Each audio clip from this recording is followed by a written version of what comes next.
आत्मा कम से कम निर्णय तो ले ही रही है जीवन में होने का, अन्यथा जीवन के प्रारंभ का कोई अर्थ नहीं। कैसे जीवन प्रारंभ होगा? तो आत्मा क्यों निर्णय ले रही है जीवन के प्रारंभ का? मौजूद होने की भी क्या जरूरत है, क्या पर्पज? तो यहां थोड़े और गहरे उतरना पड़ेगा। एक बात तो यह समझ लेनी जरूरी है कि स्वतंत्रता सदा दोहरी होती है। स्वतंत्रता कभी इकहरी नहीं होती, स्वतंत्रता सदा दोहरी होती है। स्वतंत्रता का मतलब ही यह होता है कि आदमी या जिसके लिए स्वतंत्रता है वो विपरीत भी कर सकता है। समझ लें, एक गांव में हम डुंडी पीट दें और कहें कि प्रत्येक आदमी अच्छा काम करने के लिए स्वतंत्र है लेकिन बुरा काम नहीं कर सकता,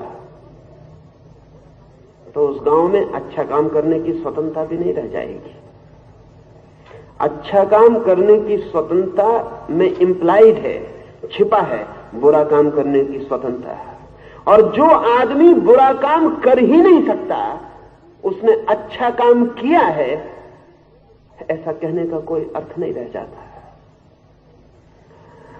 स्वतंत्रता दोहरी है समस्त तलों पर। आत्मा स्वतंत्र है, अस्तित्व स्वतंत्र है, उस पर कोई परतंत्रता नहीं है, उसके अतिरिक्त कोई है ही नहीं जो उसे परतंत्र कर सके। अस्तित्व फ्रीडम है, अस्तित्व स्वातंत्र है, और स्वातंत्र में हमेशा दोहरे विकल्प है। आत्मा चाहे तो दोनों यात्राएं कर सकती है। संसार में, शरीर में, बंधन में, बंधन के बाहर, संसार के बाहर, शरीर के बाहर, ये दोनों संभावनाएं और संसार का अनुभव, संसार के बाहर उठने के अनुभव की अनिवार्य आधारशिला है। विश्रांति का अनुभव तनाव के अनुभव के बिना असंभव है। मुक्ति का अनुभव अमुक्त हुए बिना असंभव है। मैं एक छोटी सी कहानी निरंतर कहता रहता हूं।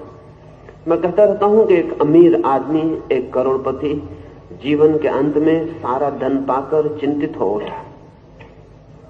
चिंतित हो उठा कि आनंद अब तक मिला नहीं। सोचा था जीवन भर धन धन धन, सोचा था धन साधन बनेगा, आनंद साध्य होगा। साधन पूरा हो गया, आनंद की कोई खबर नहीं। साधन इकट्ठे हो गए, आनंद की वीणा पर कोई स्वर नहीं बजता। साधन इकट्ठा हो गया, भवन तैयार है, लेकिन आनंद का मेहमान आता हुआ दिखाई नहीं पड़ता, उसकी कोई पदचाप सुनाई नहीं पड़ती। चिंतित हो जाना स्वाभाविक है। गरीब आदमी कभी चिंतित नहीं हो पाता, यही उसका दुर्भाग्य है। अगर वो चिंतित भी होता है तो साधन के लिए होता है कि कैसे धन मिले, कैसे मकान मिले। अमीर आदमी की जिंदगी में पहली दफा साध्य की चिंता शुरू होती है, क्योंकि साधन पूरा होता है। अब वो देखता है साधन सब इकट्ठे हो गए, जिसके लिए इकट्ठे किए थे वो कहां है। इसलिए जब तक किसी आदमी की जिंदगी में साध्य का ख्याल न उठे तब तक वो गरीब है, चाहे उसके पास कितना ही धन इकट्ठा हो गया और इससे कोई फर्क नहीं पड़ता।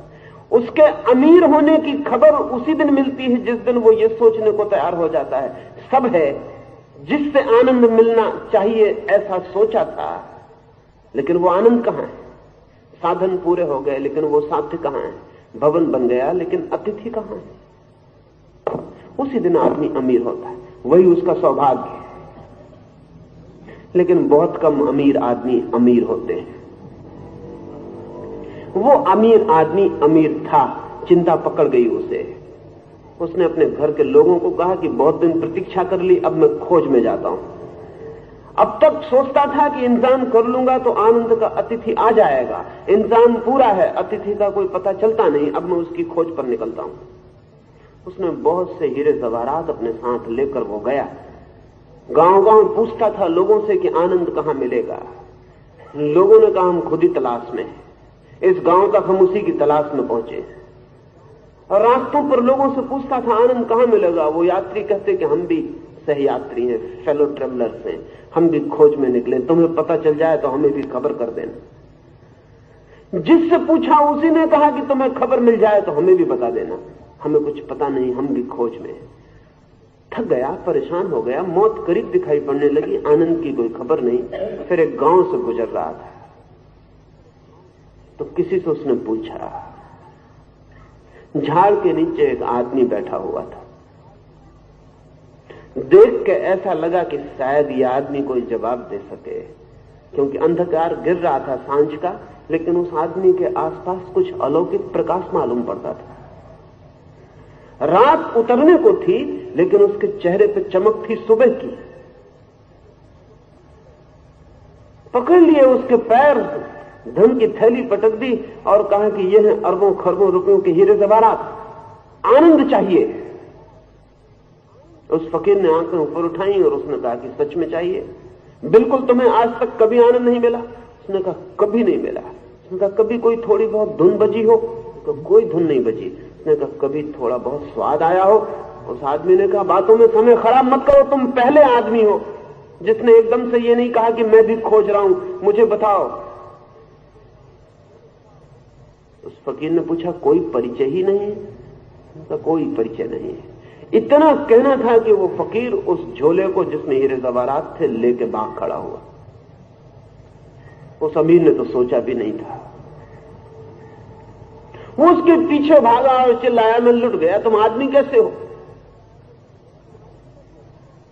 गांव परिचित था फकीर का, अमीर का तो परिचित नहीं था। गली कूचे वो चक्कर देने लगा, सारा गांव जग गया, गांव भी पीछे भागने लगा। अमीर चिल्ला रहा, छाती पीट रहा, आंख आंसू बह जा रहे हैं। वो कह रहा है मैं लुट गया, मैं मर गया, मेरी जिंदगी भर की कमाई है, उसी के सहारे मैं आनंद को खोज रहा हूं, अब क्या होगा? मेरे दुख का कोई अंत नहीं, मुझे बचाओ, किसी तरह इस आदमी से मेरा धन वापस दिलवाओ। वो गांव भर में चक्कर लगा के भागता हुआ फकीर वापस उसी झाड़ के नीचे आ गया जहां अमीर का घोड़ा खड़ा था। झोला जहां से उठाया था वहीं पटक के जहां बैठा था वहीं झाड़ के पास फिर बैठ गया। पीछे से भागता हुआ अमीर, सारा गांव।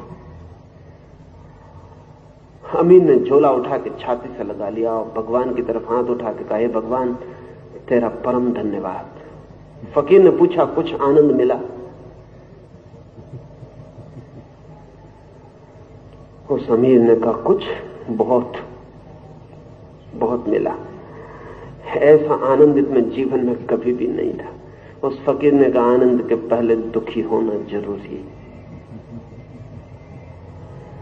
पाने के पहले खोना जरूरी है, होने के पहले न होना जरूरी है, मुक्ति के पहले बंधन जरूरी है, ज्ञान के पहले अज्ञान जरूरी है, प्रकाश के पहले अंधकार जरूरी है।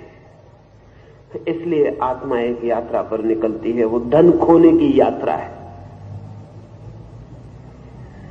असल में जिसे हम खोते नहीं उसे हम कभी पाने का अनुभव नहीं कर सकते।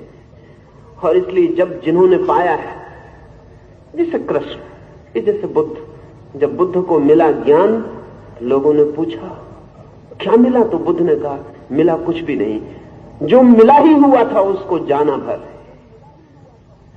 लेकिन बीच में खोना जरूरी था। स्वास्थ्य का अनुभव करने के लिए भी बीमार होना अनिवार्य प्रक्रिया है।